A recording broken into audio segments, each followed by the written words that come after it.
Hello, Chef Marcus Guiliano here from Aroma Time Bistro in Ellenville, New York, just 90 miles north of New York City. Doing a series here on agave spirits, tequila first. Now we're jumping into the other agave brands or the other agave spirits. These videos are designed to be 3 to 5 minutes, so they're educational and you can learn a lot and enjoy tequila and other agave spirits. As I mentioned, there are 5 distinctive spirits that I know about in Mexico: tequila, mezcal, raicilla, Buccaneer, and Sotol. Those are 5. I've done tequila, done several videos on tequila because tequila has a lot of information. It's the largest category out there. Now let's jump into the other categories. Sotol. Sotol is made from Daisy Lyrion. Daisy Lyrion, or the desert spoon cactus they call it, but it's really agave. Daisy Lyrion is a truly wild harvested. Sotol is the only spirit that I know of in Mexico that uses 100% wild harvested agaves, and that's the Daisy Lyrion. Made in 2 states, in Chihuahua and Durango, so up north and down south, 2 different states apart from each other that make Sotol. I like to introduce people to Sotol after tequila because it's less smoky than mezcal, and it's a good stepping stone to get involved into the other ones. Buccaneer is a good stepping stone as well, but Buccaneers are really rare. If you actually start searching for all these other tequila agave spirits, you're going to find that there's really not that many of them available. So even mezcals, good mezcals are really hard to find. There's a couple of bigger brands out there that we try to avoid.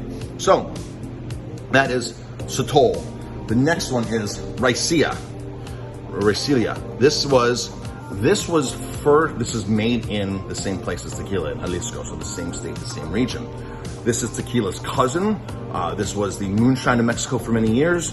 They would tell the officials that they're distilling it from the roots of the plant and not the heads. Roots aren't taxable, heads are. This was only truly legalized in 2009, was when raicilla was really legalized to make and export. There's only a couple of brands in the United States. So if you can get a hold of raicilla, really get a hold of something. It's really, really, really good. Next is, where is it here? This is Buccaneer, and this is from the state of Sonora. So this is up north. If you went to California, drove across the border, you'd go, like from San Diego, you go to Tijuana. You head to the east a little bit, and the next state over there on the arch there, the next state is Sonora, and that's where Buccaneer comes from. This is made from Silvestre, which means wild, but you can have cultivated as well. And they'll tell you the mixture or the agave that they use in most of these. When you see the word ensemble with these mezcals and these other spirits, ensemble means they're making a mixture or a blend of different agaves. So that means ensemble. Let's see. Next, let's jump into, so let's see. So we've done Sotol. We've done tequila, of course. We've not done mezcal. We've done Buccaneer. So let's jump into mezcal now. All right, so mezcal. So this is Tepezate. That's the variety they're using. There's a wording that says ancestral up there. I would talk about that word ancestral, because that's super important. So mezcals and these spirits, like tequila had categories of silver, reposado, and anejo. Mezcals and these other spirits have sort of categories too. They call them industrial, artisanal, or ancestral. As I spoke about in tequila before 1880, sometimes they take wooden bats and pound away, sit in their pound. Ancestral tequila or ancestral mezcals, these spirits, always done by wood, extracted by a wood bat, a wooden mallet, and distilled in a clay pot distilled. They have to go slower. Those clay pots crack, they lose, but they say there's nothing better than a clay pot to distill. And a lot of these people are still making it in a very primitive way in their backyards.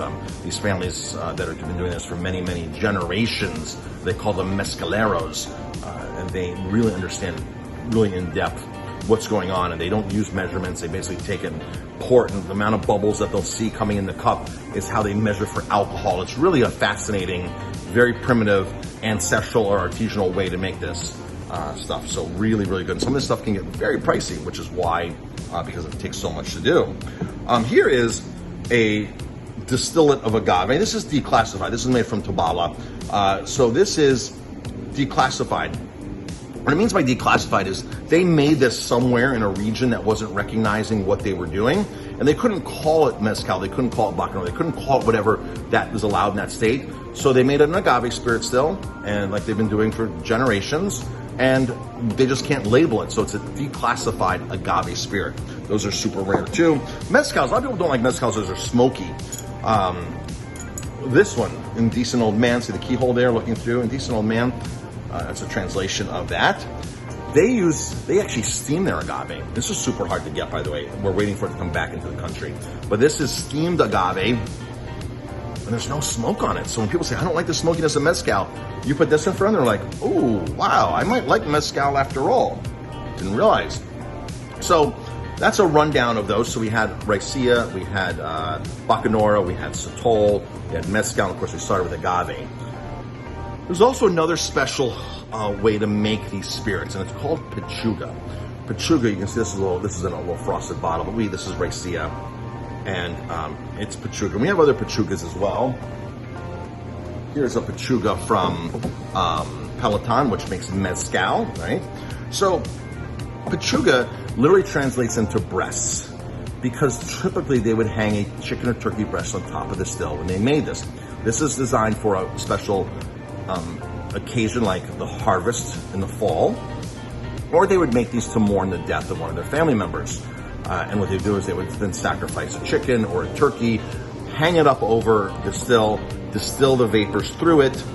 I'm not sure what exactly that does to it. I've heard a couple different things, but I'm not sure 100%. And then they'll throw other things in while they're distilling, like nuts, seeds, rices, grains. So things like pumpkin seeds, oranges, limes, lemons, walnuts, almonds. They'll throw all these things in, rice, while they're distilling it, and this will add more of a complex flavor. So Pachucas are a rare special edition of a mezcal or a raicilla or some one of the other agave distillates.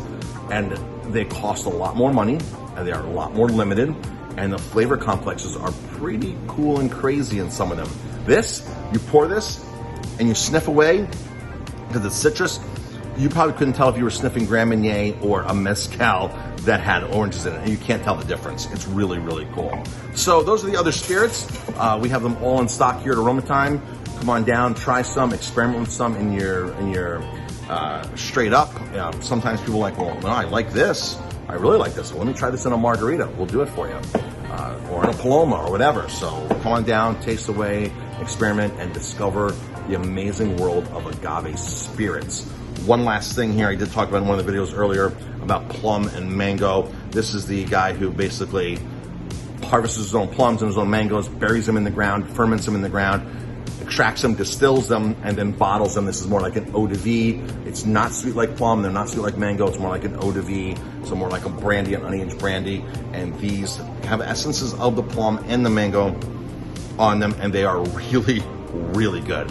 So stay tuned, come on down, say hello. Thanks for tuning in.